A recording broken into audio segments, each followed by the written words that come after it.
Waduh, apa lagi ya? Eh, halo semuanya.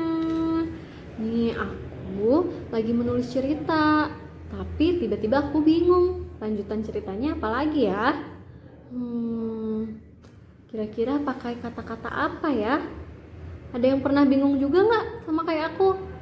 Mau menulis cerita, sudah tahu nih ceritanya seperti apa, tapi saat ditulis bingung pakai kata apa ya?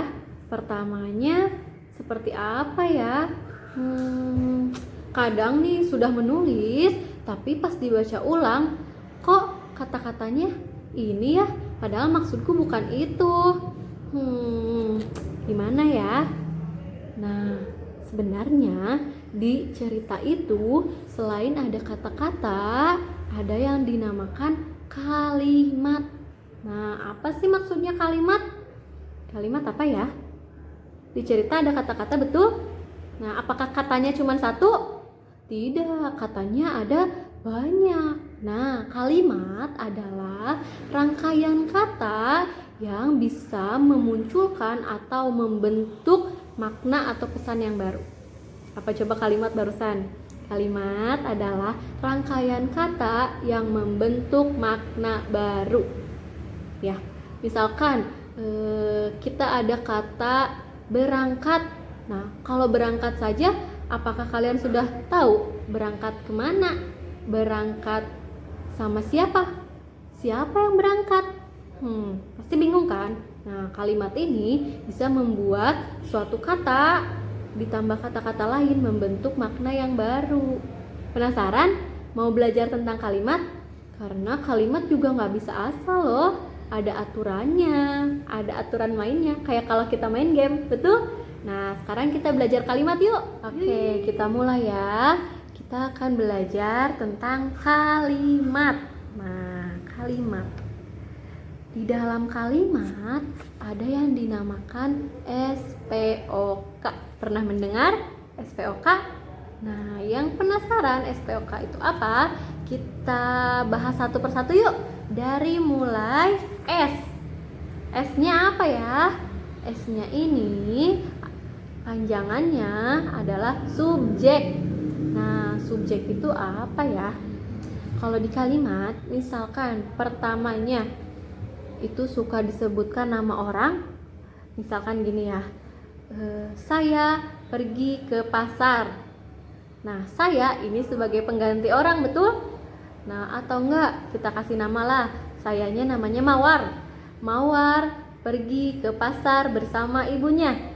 Atau Mawar pergi ke pasar membeli sayur. Nah, yang dimaksud subjek atau S ini adalah Mawar. Jadi sebenarnya subjek apa ya? Subjek nama orang bisa.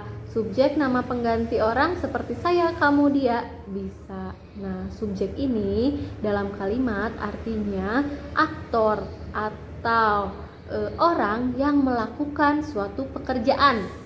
Nah, atau yang melakukan sesuatu dalam kalimat itu. Nah, itu namanya subjek. Jadi pentingkah ada subjek di kalimat? Penting dong. Nah, misalkan kalimatnya gini, ada membawa barang. Hah?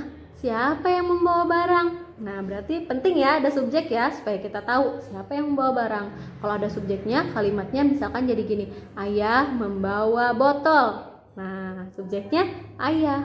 Oke, subjek paham? Subjek. Kira-kira subjek cuma nama orang aja? Enggak. Bisa hewan? Bisa dong. Misalkan kucing mencakar lantai. Apa subjeknya? Kucing, betul. Itu subjek. Selanjutnya ada P. Betul, setelah S, P, O, K berarti tadi S, sekarang P. Nah, P ini kepanjangannya adalah predikat. Apa tuh predikat? Nah, predikat adalah aktivitas atau kegiatan yang dilakukan oleh subjek. Nah, nyambung nih sama yang tadi, ada subjek, lalu ada predikat. Subjek orangnya, hewannya, atau aktornya. Nah, predikat ini pekerjaannya, aktivitasnya yang dilakukan oleh subjek. Kasih contoh ya. Misalkan ibu memasak di dapur. Subjeknya ibu. Predikatnya yang dilakukan ibu apa?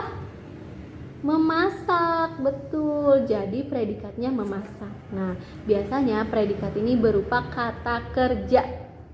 Nah, sekarang setelah SP ada apa lagi? O, betul. Nah, SPO. O ini adalah objek. Objek. Mirip ya sama yang pertama, subjek, ini objek. Nah, kalau misalkan di kalimat objek ini berteman dekat nih dengan predikat karena objek fungsinya untuk melengkapi dan menjelaskan predikat. Biasanya objek bentuknya adalah kata benda. Misalkan kita buat kalimat lagi yuk.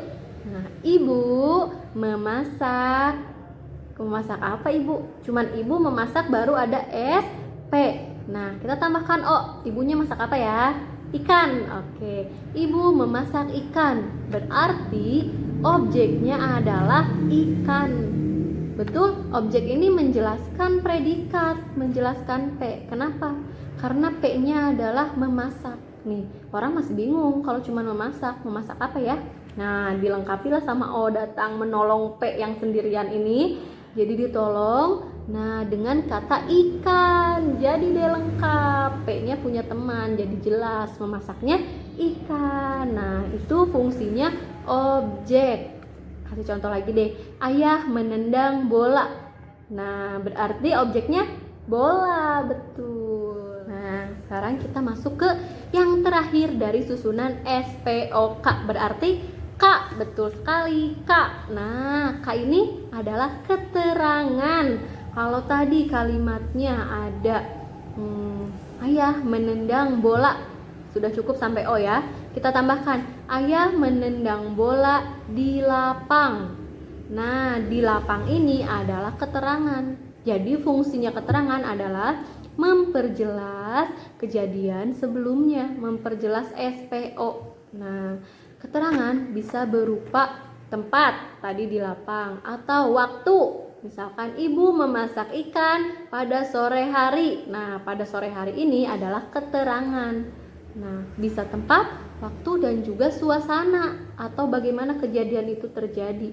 Nah, ya, itu keterangan untuk melengkapi kalimat.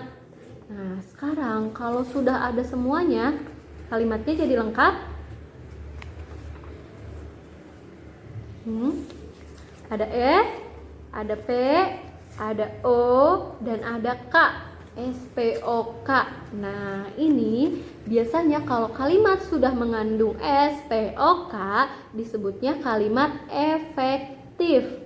Nah, kira-kira sekarang sudah bisa belum ya kita membuat kalimat? Nah, sepertinya sekarang kita sudah bisa ya untuk membuat kalimat. Nah, kita balik lagi. Yang mau buat cerita, dibuat ceritanya ya. Karena sekarang sudah bisa membuat kalimat. Harus ada apa tadi? S, P, O, K. Subjek, predikat, objek, dan keterangan. Jadi semakin mudah ya menulis kalimat. Aku jadi tidak bingung lagi. Aku mau melanjutkan menulis cerita ya.